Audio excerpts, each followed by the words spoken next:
Sanctions తో crude oil సలసలా మండుతుంది. Crude oil all time గరిష్టానికి చేరింది. మళ్లీ $126 మార్కును క్రాస్ చేసిన బ్రెంట్ క్రూడ్ $130 వైపు దూసుకుపోతుంది.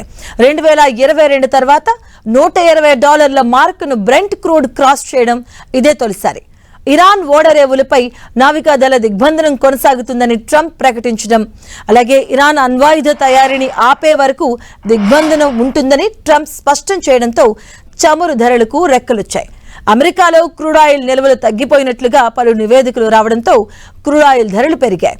ఇరాన్ అమెరికా శాంతి చర్చలు సఫలం కాకపోతే క్రూడ్ ఆయిల్ ధర మరింత పెరిగే ఛాన్స్ ఉందని ఎక్స్పర్ట్స్ చెబుతున్నారు. అమెరికా తీసుకునే తదుపరి నిర్ణయమే చమురు ధరల దిశను నిర్ణయిస్తుందని ఎక్స్పర్ట్స్ అంచనా వేస్తున్నారు.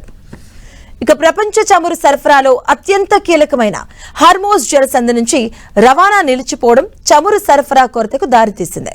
ప్రపంచవ్యాప్తంగా వినియోగించే చమురులో సుమారు 20% ఈ మార్గం గుండానే రవాణా అవుతుంది. ఇక మరోవైపు అమెరికాలో క్రూడ్ ఆయిల్ నిల్వలు అనూహ్యంగా తగ్గిపోయాయని వచ్చినటువంటి నివేదికలు కూడా ధరల పెరుగుదలకు ఆజ్యం పోశాయి. ఇజ్రాయెల్ ఇరాన్ మధ్య నెలకొన్న యుద్ధ వాతావరణం, మిడిల్ ఈస్ట్ లో అస్థిరత వల్ల చమురు సరఫరాకు ఆటంకం కలుగుతుందన్న భయం ఇన్వెస్టర్లో పెరిగింది.